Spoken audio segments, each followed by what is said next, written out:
हमने कहा ठीक है, हम 12 बजे तक इंतजार करते हैं। 12 बजे के बाद उनकी तरफ से कोई राब्ता नहीं किया गया, कोई जवाब नहीं आया। हमने वहां के जो खड़े पुलिस इंतजामिया थी, डीएसपी साहिबान थे, उनसे कहा भाई उन्होंने 12 बजे का टाइम लिया था, अब आप उनसे पता करें कि क्या हुआ। वहां जो डिस्ट्रिक्ट सिक्योरिटी ऑफिसर थे जेएलएम के,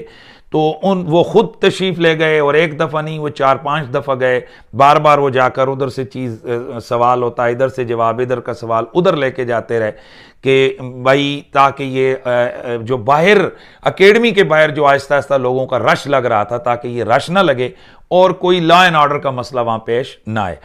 तो अगर मिर्ज़ा साहब जो कहते हैं कि उनकी एकेडमी के बाहर जनाब 150, 200, 400 लोगों का ड्रामा लगाया गया, तो अगर मिर्ज़ा साहब अखलाकी अक़दार का मुज़ाहिरा करते तो वो हमें मोबाइल लेकर ऊपर जाने देते, तो ये हम तो पहले ही 5 मिनट में ऊपर चले